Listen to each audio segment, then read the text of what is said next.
Hello and welcome back to the Captain on the Bridge podcast presented by the Hyperion Team. I'm Azrial Vanity and I will be your host for this week again. I'm joined today by my co-host, Mister Spaceman. Hello. And Homu Labs. Hello. Welcome in. So I know that this is your first time on the podcast, so if you guys want to talk about when you first started getting into Honkai Impact 3rd and Star Rail, because today's topic is March 7th, Star Rail, and Honkai Impact 3rd. Yes, sure. I started Honkai Impact 3rd back in 2020, a few months before Genshin was released. And since then it was a interesting journey, to say the least. Because in the beginning, I think most people, I didn't take the game very seriously, and then slowly I just got deeper and deeper in the rabbit hole and realized how complex this game is and how good the story actually is. So I'm very happy that I stuck with it. And I follow Honkai Star Rail ever since it was first announced by Hoyoverse during the Honkai Impact 3rd concert. Okay, so you did get to watch the little Reburn trailer that they came out with? Yes, I watched it live when it was first broadcasted. Okay, incredible. We'll talk about that in just a second. Spaceman, when did you start playing? In some sense, I'm relatively new, because I actually started playing Honkai Impact 3rd after I started playing Genshin. I kind of stumbled upon Genshin during launch week, and then around the time Dragon's Spine was out, I felt like, I kind of want more. But here's the funny thing, is that I had actually seen an advertisement for Honkai Impact 3rd in 2018. I had actually seen an advertisement for Honkai Impact 3rd back in 2018, which was like a part of the Will of the Herrscher animation. And so it opens with two scantily clad women, one of them strangling the other, and I was like, yeah, no, I'm never playing this game. This is terrible. This is going to be horrible. I'm gonna ignore this completely. Never thought about it again. Then played Genshin Impact, then it was like, I wanted more. Stumbled across Honkai Impact 3rd, not knowing it was the same game. Right. Started playing it, fell in love with the game, came across the Will of the Herrscher cutscene and had my mind blown that this was the same game. But yeah, that was, I think, about in March 2021. And then for Star Rail, same as Homu Labs, I saw the video of Reburn after the concert. Incredible. So I can agree that when I think, towards the start of Honkai Impact 3rd, the fan service was a little intense. Nowhere near how it is in GGZ, right? But I am, I will say, I am a little glad that they did tone it down. GGZ is really absurd in that. Yeah. You have no idea how many of my friends quit the game after they received the Hana stigmata. Dude. Oh no. I actually just had a new friend start and I was like, okay, right when they finished the level, right before it popped up, I was gonna be like, listen, I promise you that this is gonna be a little bit different. That's when you guys started. But if you guys want to also talk about what you actually do for the game. Right. Go ahead, Mister Spaceman. Okay. I am the organizer and founder behind the Hoyostans community. And we take on a variety of projects for MiHoYo games in general. The oldest one being the Honkai Impact 3rd story guide, which kind of sorts through the different comics, the visual novels, the animations, and tries to put them in a nice order especially for new players to engage with the story in a comfortable way whilst not missing out on important parts. Aside from that, we have the Guns Girl Z fan translations, the Hoyodex wiki. We try to kind of look into the connections between the games, which is going to be a bit relevant now since we're talking about Star Rail. Yes. So yeah, my extent in that project is mostly organizing, getting new things started, and kind of connecting people. And yeah, I just want to say, first off, thank you for putting together the Hoyostans website and everything that you do, because I know it's a lot of work. And I always link any new players, I always link to that site to actually follow the story guide, because it's a lot. Like, if you truly want to like get the full comprehensive story, then following that guide is just so incredible. So thank you for putting that together, honestly. Thank you very much. And Homu?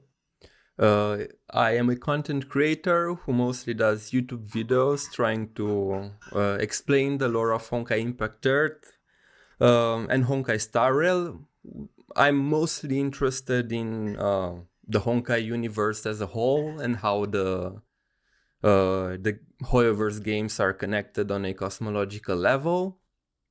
And yeah, right now I'm actually working on a series called Explaining the Honkai Universe with Mister Spaceman and the Hoyostans community, in which we try our best to gather all the information we have available about the cosmology and put them into a comprehensive video that is easy to understand. Yeah, I believe And you do a there's great job at it. 2 Thank you. parts out for that. Yeah, 2 parts as of now. It will be 5, but I took a hiatus from it because it's a lot of work. Yes, it is, and I'm honestly I'm glad that you are taking your time with it to make it like as good as possible, because it is very confusing, a lot of the stuff. Yeah, and the hard part isn't even here yet. I think the next video in the series will be the hardest to make. That's why I'm so hesitant to start it. Well, I'm glad to see it whenever it comes out. But you guys both did mention that you did get to see the Reburn trailer during the Honkai concert. So when that first dropped, what was your guys' sort of like first reaction to that, and what you expected Star Rail to kind of be in terms of expanding the Honkai universe? For one, I was confused because in that moment I didn't realize what Star Rail was. I didn't know it was a separate game. In the first moment I saw that, I thought that it was kind of like part 2, an expansion of Honkai Impact Third. And only after that it dawned on me, oh, this is a new game altogether. Mm-hmm. Yeah. I think, like, in following MiHoYo, there was some sense of... It was kind of known within parts of the community that they were working on more games. So we're kind of getting to a point where we were expecting some sort of announcement, especially because something they often do is they make a Bilibili page before they do an official announcement of the game. Mm-hmm. And I do believe that happened for Star Rail as well. I'm not entirely certain, might be confusing it with CCZ, but I do believe they I'm pretty did it sure for they Star did, Rail as yeah. well. Yeah. So when the trailer dropped, I wasn't expecting a trailer after the concerts, but we immediately knew what it was. Though, for like how the game relates to Honkai Impact Third and the more like cosmological part of it, that wasn't really clear yet. Especially because I believe at the time we hadn't figured out the mistranslations yet. The fact that there were mistranslations in the first place regarding the cosmology wasn't really that much of a known subject. So our view of the whole thing was completely different than it is today. Yes, if I remember. And with that mistranslation, sorry, you can go. No, all I wanted to say is that even our understanding of the whole cosmology was very limited at that time, because that was the era when everybody took Ado's explanation from chapter 17 as the gospel when it comes to the Honkai universe, which turned out to not be quite 100% the case. But yeah, only after Star Rail came out, to be honest, we got to expand our understanding more. Yeah, Star Rail did a lot. Star Rail, yes, yes. And I was actually going to talk about that. Is I wanted to talk about that sort of mistranslation and how you guys interpret Otto's explanation and everything about that. But we'll get into that later. During the Reburn trailer, we got to see Welt with why did I just forget her name? Carol. Carol.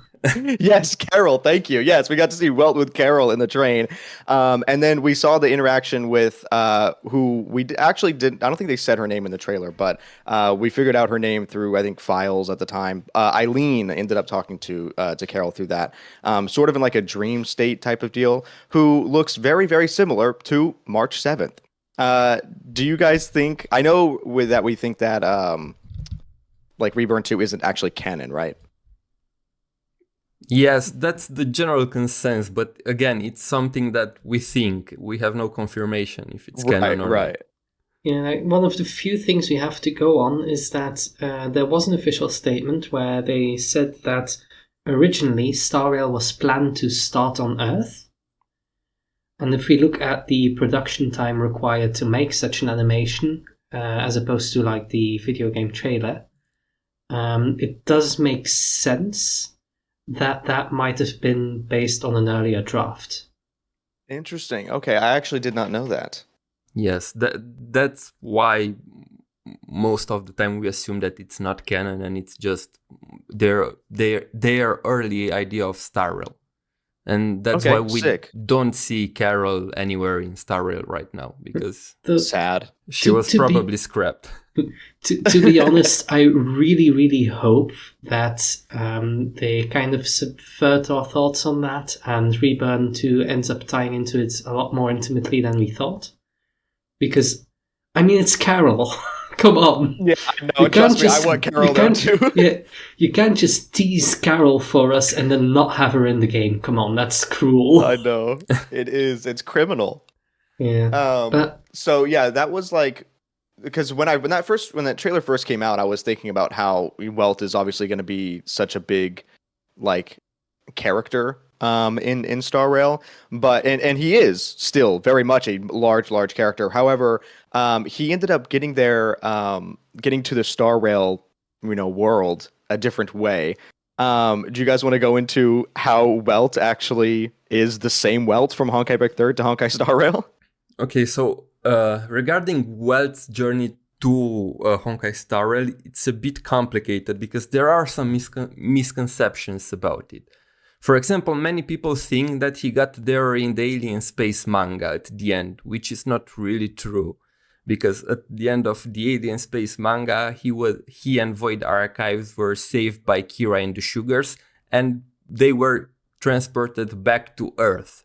So that's not when Welt got to Star Rail. That's when he decided to go to Star Rail. He got to Star Rail in another way, which we are not sure right now, unless they retconned the ending of the Alien Space manga, which is something that I don't think they did, because unlike what most people think, Hoyoverse very rarely retcons things in this game. Besides some very early stuff, there are very few retcons. So it's quite a mystery how he got there. And we know from Himeko's dialogue in Star Rail that she just found him, and who we are assuming that it's Void Archives in Salcedo, while they were stranded on a spaceship or something similar. I can't remember. So they did have a spaceship, and it crashed, and it set out a distress signal, and that's when they first went to it and found him. But yeah, it is interesting what kind of ship they used and when they actually set off. But yes. I think this is also something where people tend to get confused a lot, especially if you think about the wording Welt got to Star Rail. Because it gives off this impression that you have this sort of door with Honkai Impact 3rd on one side, Honkai Star Rail on the other side, where they are equivalent in scale. When in reality, based on the information we're given from Void Archives and from the Databank, Welt didn't travel from one universe to another, but rather he just went into outer space. Mm-hmm. And Star Rail covers a large part of the universe, and a lot of characters will talk as though they are talking about the entire universe, even though the entire universe seems to be unexplored.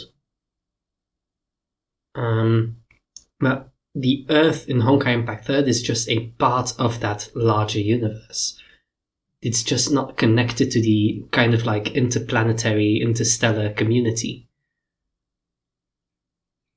Right, and that's what I found super interesting is because during during one of the interactions between Welt and the MC, I think he may have been talking to Himiko at the time. We were just like listening, but he mentioned that during in the Astral Express's logs, Earth like isn't there, which I was really surprised by because the entire purpose of the Express is to link worlds together, and you would think that it would have been to Earth, but I'm curious as to how far out they actually went.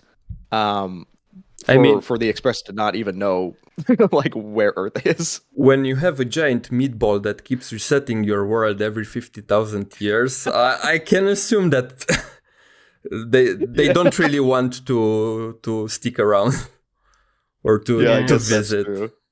It's like scale is probably one of the biggest, like, the most difficult things to get a sense of in the Honkai universe. Because, well, on one side we have those major mistranslations, right? Like, there's a lot about it in one of the Homu Labs videos about, like, Yusho and Shuja. My pronunciation is terrible. Please don't mind that. Where oftentimes universe and world get switched in translations. It's gotten so bad that, like, this isn't really a spoiler.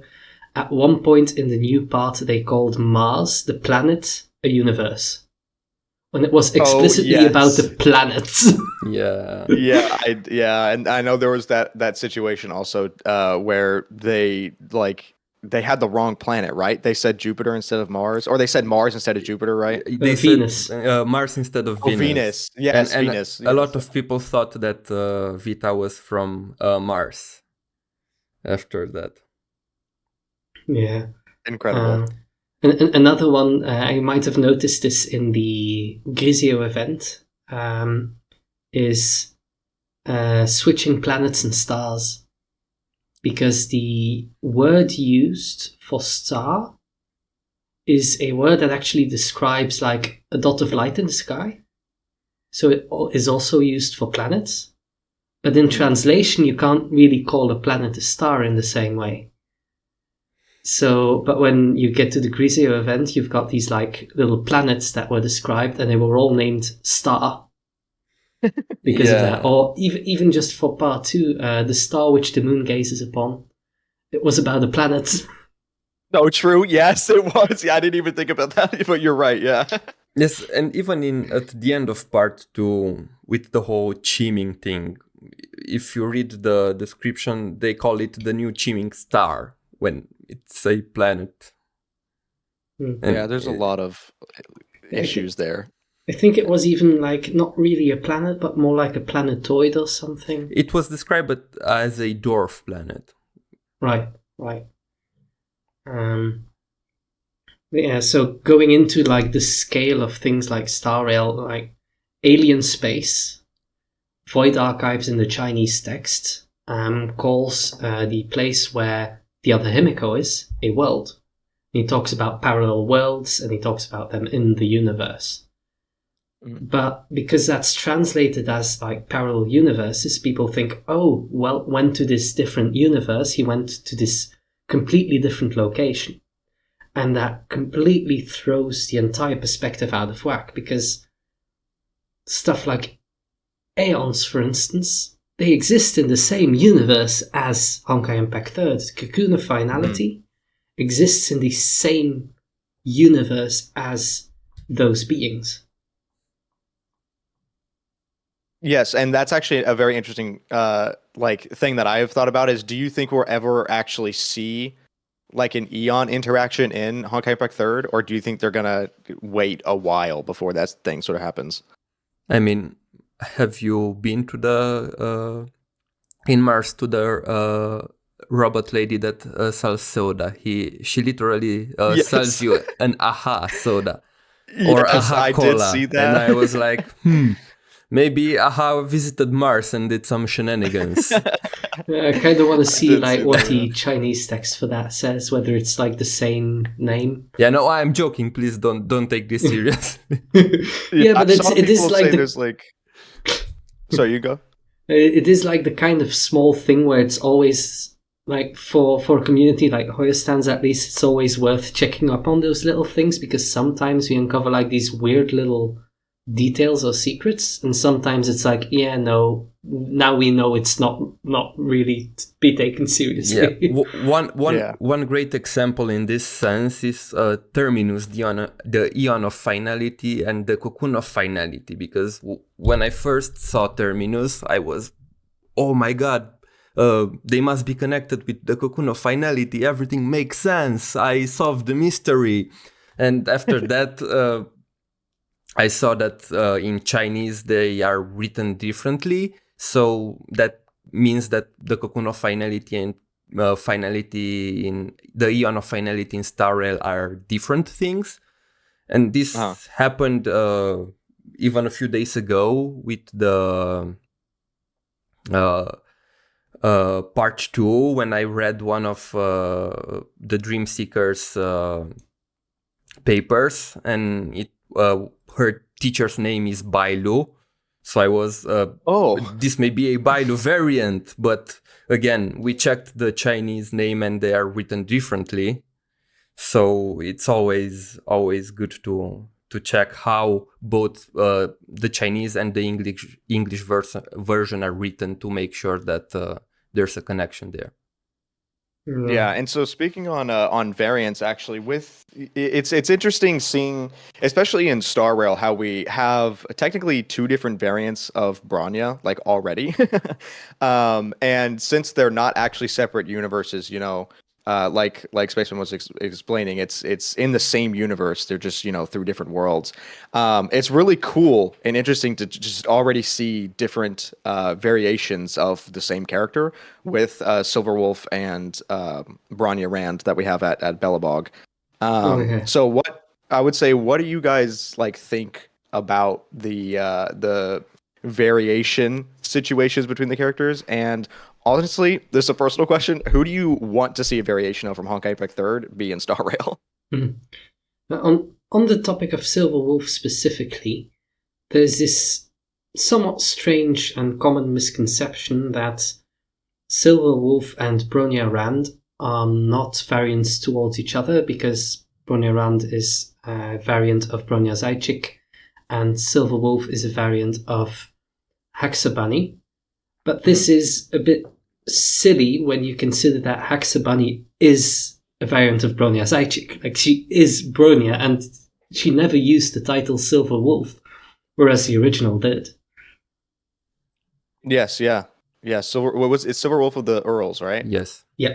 And another Yes, yeah. interesting thing about which ties into the terminology problem is how broad the word world in the Honkai universe is used, because world can mean a lot of things. World can be a planet, world can be a solar system, world can be a galaxy, world can be a giant spaceship that travels through space, like the Lofu. So they use world to describe any kind of structure in space that kind of exists. So you never know when they use world to refer to a smaller structure like a planet, or when they use it to refer to the solar system, for example. And this is why it's the existence of both Bronya Rand and Silver Wolf ties more into the fact that it's all one big everything happens in one big universe, rather than the games being separated. Because We know that Silver Wolf is from Punklord and Bronya Rand is from Belobog. In the same way, Bronya Zajcik is from Earth. They all exist under the same universe, but are different worlds. Yeah. And perhaps we should also clarify this because not everybody reads the databank or watches the videos. Something that is not very explicit within the story overall in Honkai Star Rail, but that is explained through various drops of lore, is that the express train doesn't just travel from planet to planet in the sense that you do travel from planet to planet in Star Wars, for instance, but it specifically crosses the imaginary barrier, hopping from world to world, basically across the imaginary tree, which, to go into full detail on that would probably take a very long time. But that is very different from the common view of space travel you might get if you just go through the story alone. Yeah, I think I remember it was in one of the betas, but Welt actually had a full-on explanation for how the Express works, which they I think took out during launch. But he did explain that they kind of use the imaginary power essentially to fold space-time and go through it, as opposed to traveling across the entire distance to another planet. But since you brought up the imaginary space and everything like that, and the imaginary tree, there's a lot of different ideas about how the imaginary tree works. So what is your guys' favorite interpretation of how the imaginary space/tree actually works? And have you seen the new one? Which I wouldn't say it's new because it was also brought up in HI3, but the fact that it's more of a forest instead of an actual tree. But yeah, what are your guys' opinions on that? I said this multiple times, but every explanation that we have regarding the imaginary tree in both games are actually theories. And this is something that Hoyoverse likes to do, and this kind of works against them sometimes because many people took these explanations for granted and assume that what they read about the imaginary tree in the data bank, for example, where we have Xandar's explanation, right, must be true. Or you hear Ado talking about the imaginary tree, so it must be true. But people don't account for the fact that these are theories made by those people, so they can be wrong, or they can be partially true and wrong on other aspects. So the truth is that we don't really know exactly how the imaginary tree works because there are just theories right now. We don't have confirmation, and to be honest, I don't think that we will ever get an official confirmation because it works in their advantage, right? If sometimes in the future they want to pull up some crazy shenanigans, this gives them more flexibility. There's also...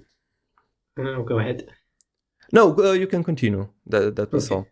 There's also kind of the matter that in those theories, so these are theories made by specifically characters who are trying to figure out how the universe works and have limited information. And they use these metaphors, right? So the tree is a metaphor. The leaves are a metaphor. They are not literally a tree or leaves. They are not physical structures in that sense, but a way to represent their thoughts. Yes, and regarding that, a lot of people bring up the tree in Spoke Apocalypse, and that also is just a representation. It's not a literal tree. It's just a visual representation. Yeah, the devs confirmed that they like to use visual metaphors in the presentation of the game, because how are you going to present something that is of a higher dimension than humans can conceive of? Right. So and the same thing goes with an item in Star Rail. Yeah, because there's the item in Star Rail that's like the leaf of the imaginary, which the description talks about how it fell from the tree. and I know that a lot of people bring that up too. But yeah, that is something that Honkai uses a lot in terms of like the way that they do storytelling in both Honkai Impact Third and Star Rail, is that they will explain situations with how the character themselves has the perception of whatever they're talking about, which, as you guys mentioned, can be wrong, which is super interesting because it's kind of like you have to take it at face value at first, especially when it's like the first introduction of something, but then you have to piece together what other people think about that same topic and see what actually like fits and what doesn't. It's also, Or have your own interpretation of it. it's also this smart trick from the developers and the writers, because on the one hand it's frustrating, like if you're trying to figure out the lore, having to you constantly end up in these discussions where you might even have to try and reprove things that are already confirmed, more or less, constantly. But aside from that, one of the very smart things about this trick is that if they ever change their mind about something, or if they ever make a mistake, they can hand wave it. Mm-hmm. Because there is no set in stone system for it. There is no set in stone rule. This is how it has to be. It's only how the characters in the story think it is. Even the narrators are sometimes kind of bound to a perspective. Like if you think back to the finale of Part 1, so spoilers for the finale of Part 1, at one point you have Kevin and Fuhua talking about the end of the world. Mm-hmm. And the narrator mentions something about them being the last of the I believe it was the last of the flame chasers who witnessed this era.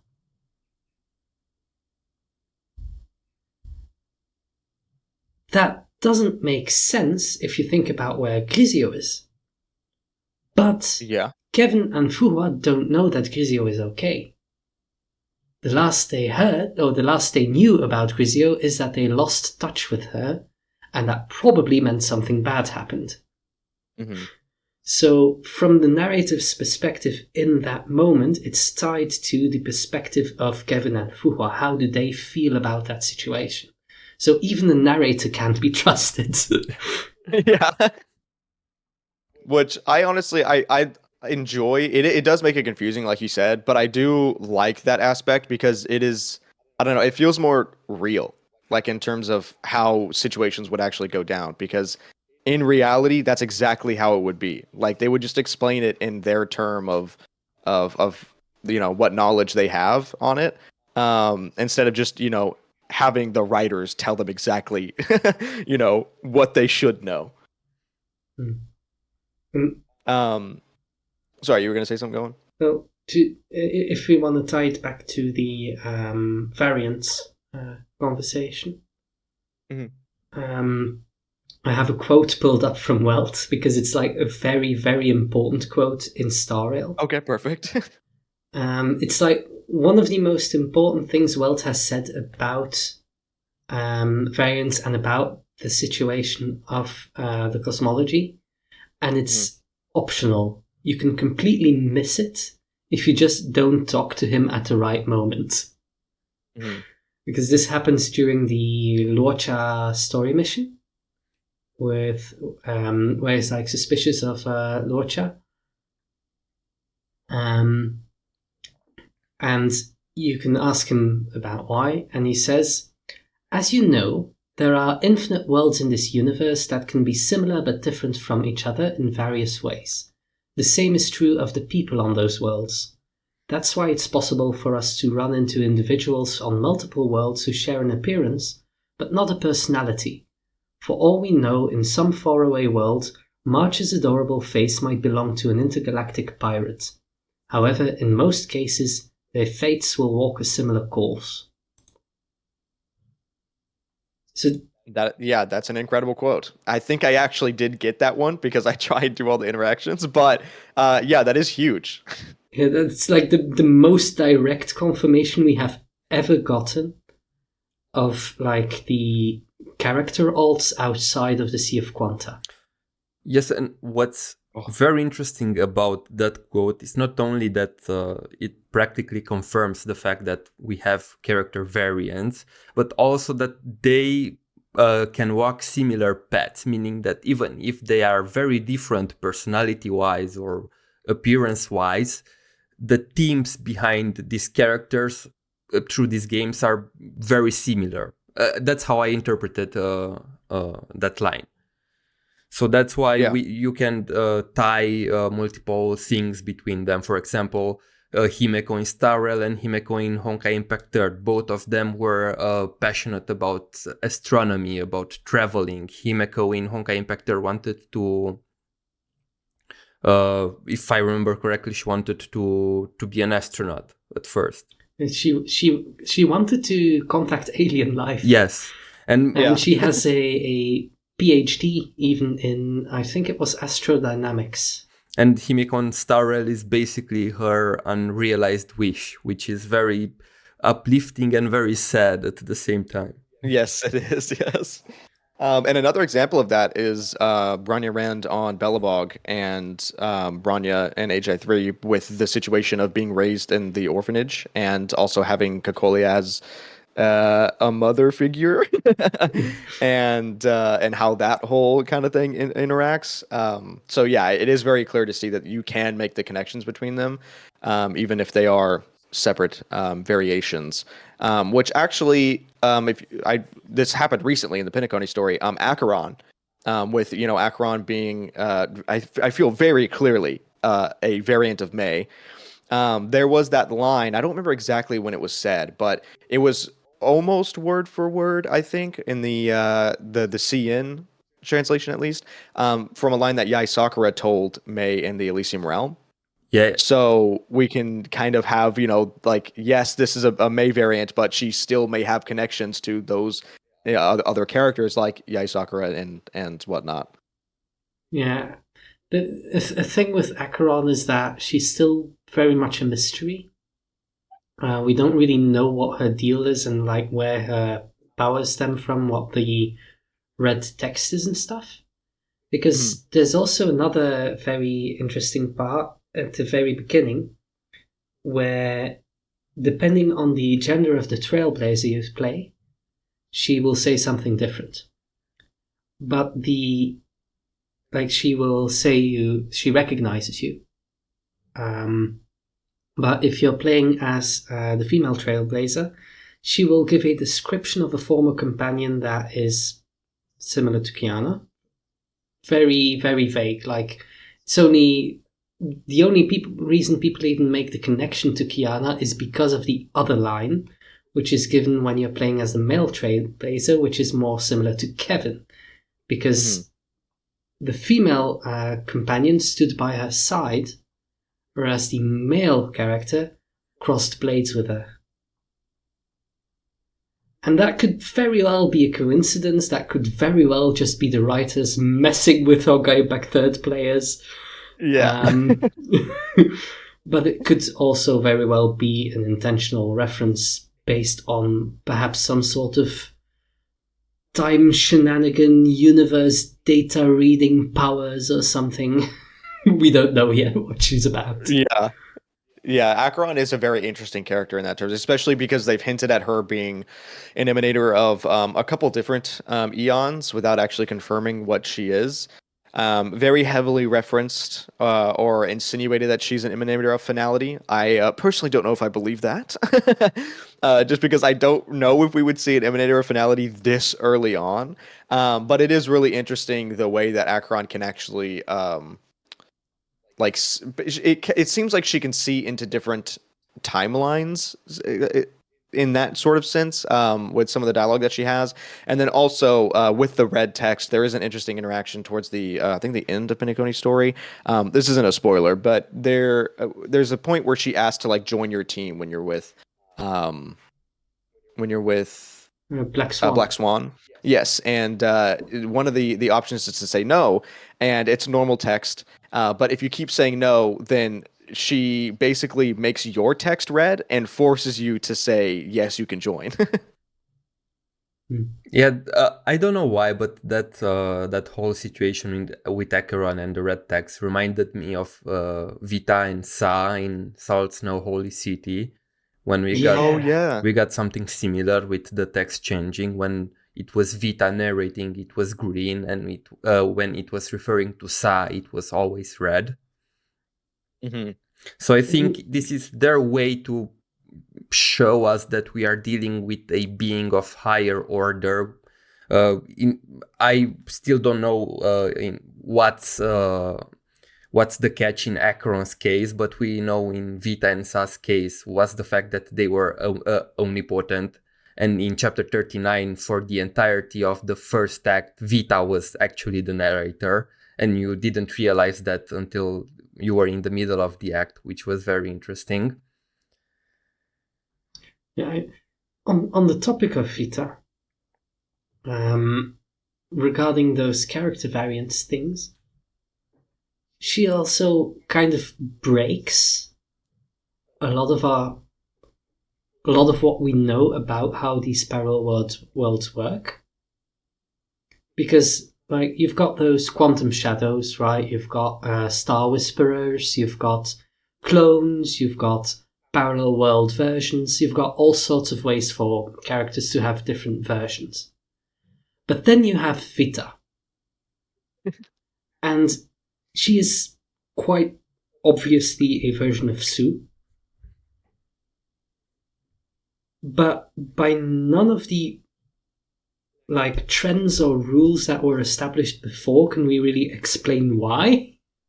Yeah. I feel like before we get deeper into this, we should explain why this is strange, because the idea of a world in its most broad use that we have right now, based on the text from the databank in Star Rail and based on the information that we got from Honkai Impact, especially in part 1.5, in chapter 42, when they talked about the solar system and the imaginary energy barrier, is the fact that we thought that a world in the broader sense is the solar system, and that a variant of a character can exist only in another solar system.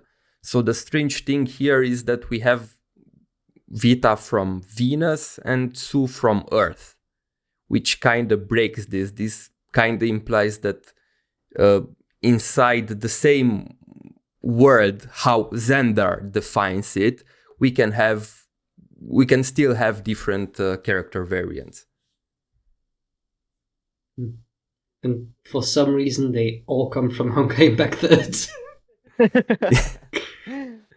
3. Yeah, so one interesting thing that I feel like is about that is also just bubble universes in general within the Sea of Quanta, because you could technically have, the same planet that is just different in that bubble universe that could have, that sort of basically variation of the character, but it's still on the same planet, basically. In the Sea of Quanta, you can have a lot of variation. You can have worlds that are basically just split up of the proper world, like the bubble world where we met Dr. May and Prometheus in chapter 32. Then you can have Star Whisperers, which is a concept introduced in the Durandal visual novel, which are basically people, a copy of the people from the proper world made out of data. There's a lot. And it's very strange because this ties to the Captain verse in a way. I don't know. Did you guys play the end of the Captain verse? Because finale with Luna. I've played a few of the Captain Verse events, but I haven't played all of them. I think the most recent one that I actually played was the AI Lambda event with the keyword and whatnot. That's a trick one because that's not actually Captain Verse. I would I would like to mention something, but I won't give spoil. This is not really a spoiler, but it's just a small information. In the latest Captain Verse events, at some point, Luna was hunting different Teresas across bubble worlds. And it's very strange that the captain and the crew refer to them as Teresas, even though some of them had different names, kinda implying that there is this cosmic blueprint of a Teresa that exists. Mm-hmm. And it's very strange, because it's like saying this is this cosmic blueprint of Bronya, that on which all the Bronyas in all the games are based off. And they kind of made it sound like there is just Teresa, and each Teresa and each bubble word kind of takes from this abstract concept of Teresa, and all Teresas are related that way. I think it's possible in that scenario they mostly called them Teresas because the versions they became familiar with first were called Teresa. But I mean... But conceptually, yeah, what you're saying kind of makes sense. Even that doesn't make sense, because if you think of who are the Teresas most close to the captain, are Kangming and Luna, and none of them are named Teresa. So I think Luna is called Teresa, but took on the name Luna of her own volition because she didn't like her name. I think the outlier is mostly Kangming. Okay, that's interesting. Yeah. I didn't play those events, so I can't comment on that one. But real quickly, since we did touch on those topics, for any Star Rail players that are actually listening that don't realize what the Sea of Quanta is, because it's not really explored at all in Star Rail yet, and like what bubble universes are, or sorry, bubble worlds and whatnot. Do you want to explain how the Sea of Quanta works in the most simple way possible? Should I do it, or do you want to do it, Mister Spaceman? I'm fine with either. Okay. I know it's a big question. So the Sea of Quanta. The best way I can describe it is that it's another major cosmological structure together with the imaginary tree, and the Sea of Quanta houses the so-called bubble worlds. And the Sea of Quanta in itself is a chaotic structure where time itself is very unstable. And for the most part, you won't have as good as a time in it as you will have in the stable worlds on the imaginary tree. And the sea and the tree kind of exist in this semi-symbiotic relationship, that while they are separate structures, they can constantly exchange data and information, almost like feeding each other. And the best way to think of them would be order and chaos, right? With the imaginary tree being order and the Sea of Quanta being chaos. And another major difference is that the bubble words in the Sea of Quanta, unlike the stable words on the imaginary tree, can have their own unique laws that you can find in the proper world, where anything can happen. For example, when we visited one of the bubble words in part 1.5, we saw a bubble word where the wishes of the people in that bubble word would become reality, and this is one of the unique laws. So this is the easiest explanation I can offer. That kind of reminds me, Star Whisperers, right? Was this ever explained in the game itself of Honkai Impact 3rd, what a Star Whisperer is? Because I know it's mentioned, it's explained in the Durandal visual novel in detail. I would love to have this discussion with you, but it's related to part 2, and I don't really want to spoil people on part 2, but it might be explained in part 2. That's all I'm gonna say. I was gonna say, so far it hasn't been explained in game, at least not yet. Because I read some of the books in part 2, and there are some interesting theories there. Right. Because I think that kind of relates to what you mentioned earlier about cosmic blueprints. Because within the Sea of Quanta specifically, Star Whisperers that's kind of the concept that is. Like, data gets scattered into the sea, and then, like, people form from that data. Huh. At least that's how I That's actually understood interesting. it. Yeah, Because I have not read the Durandal visual novel yet, actually. So that is interesting. Because the Star Whisperer thing, I'm still very not comprehension on. the comprehending on. easiest way to see Star Whisperers are uh, duplicates of a blueprint, and these blueprints are usually based on real people. For example, in the Durandal visual novel, we meet Anna Charles Darwin, who is the daughter of D. Charles Darwin. But in reality, she died at the age of 10. But the Sea of Quanta basically made a copy of her who actually grew up in a bubble universe, a bubble world, sorry.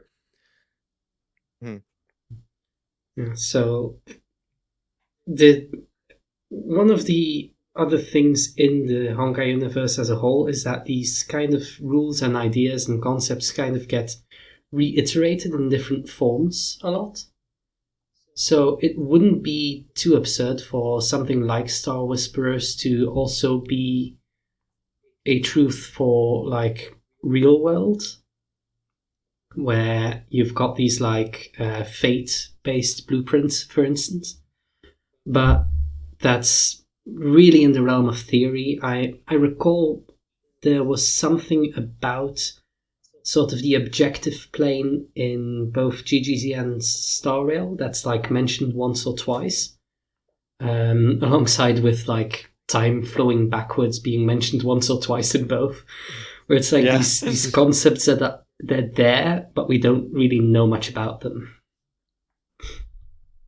The time flowing backwards thing is really interesting in Star Rail, specifically for me, because they, with Black Swan coming in, there's a lot of like little notes, especially in her like story, like as you ascend her, that time is normally flowing backwards, like that people are going towards the past, but in that same instance, it's said from everyone else, their understanding of finality is that finality is going backwards, which would mean that finality is actually the only one going forward in time.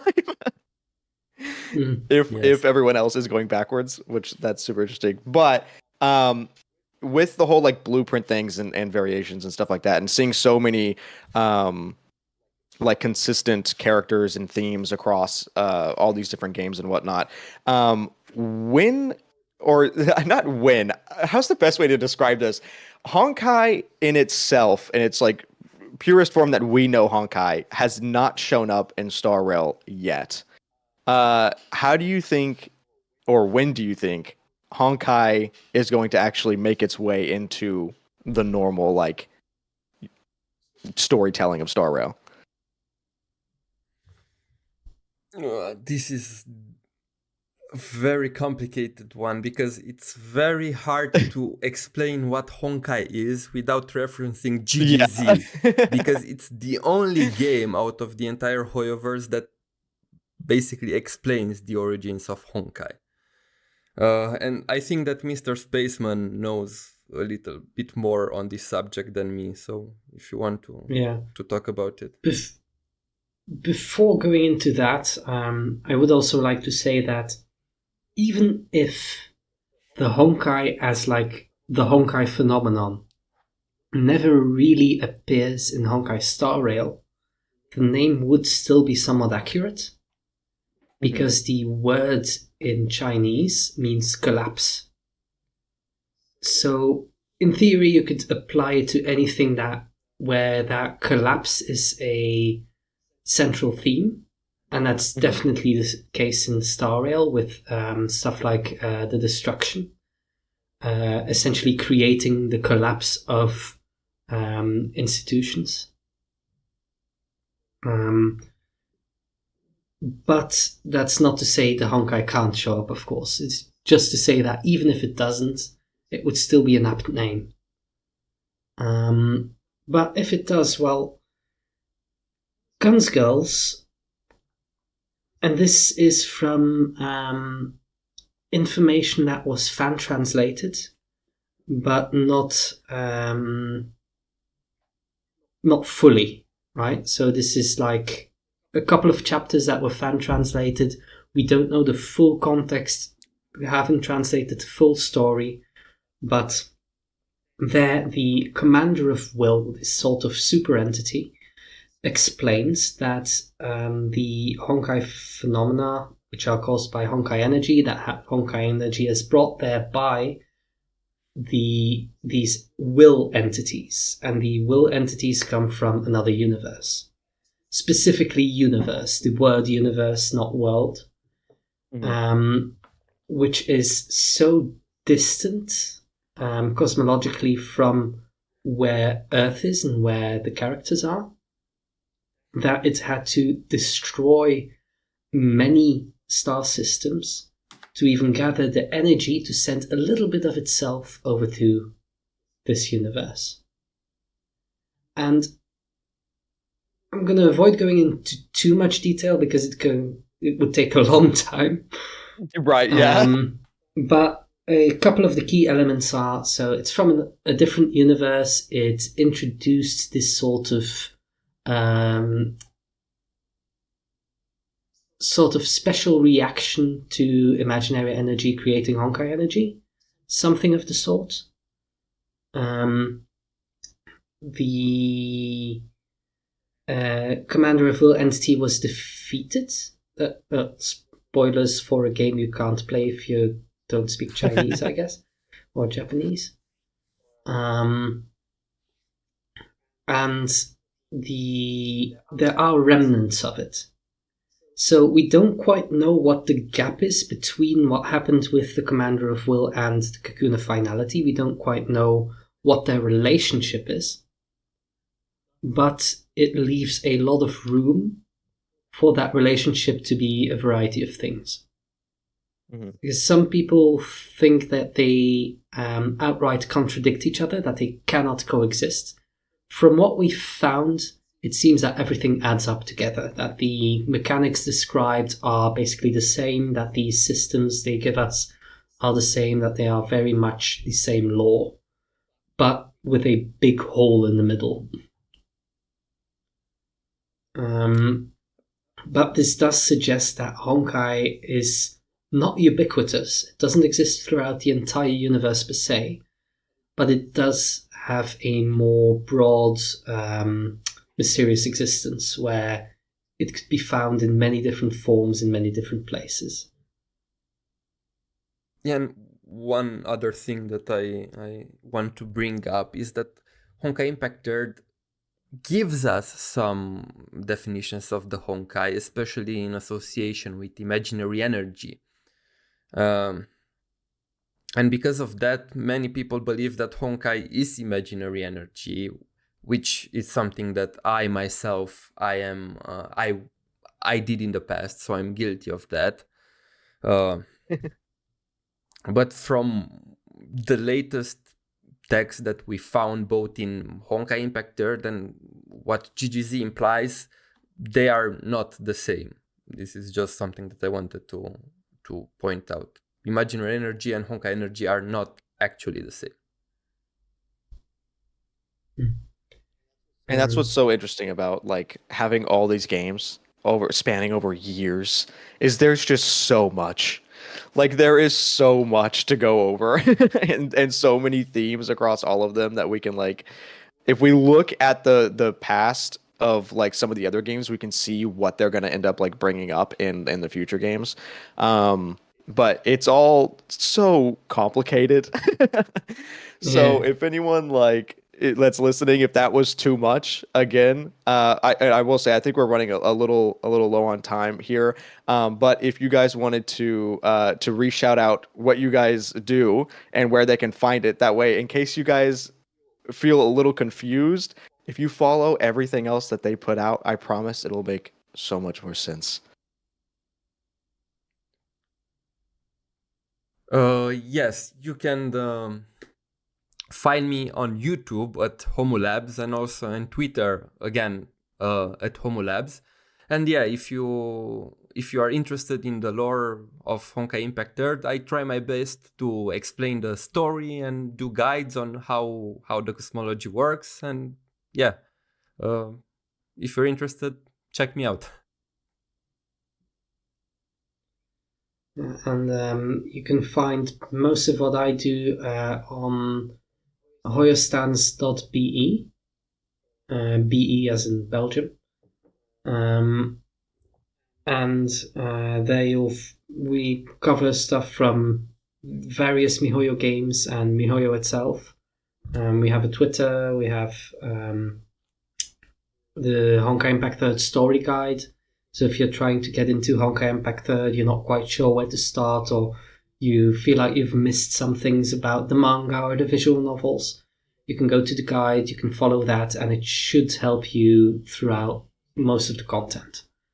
Yeah, I also recommend for everybody who wants to get into the Honkai story to follow the guide on Hoyostans. It's the best resource out there for anybody interested. It truly is. It's so well put together. It's incredible. Like I said, I always like send that to any new players that I introduce into Honkai. You guys, I'm smiling.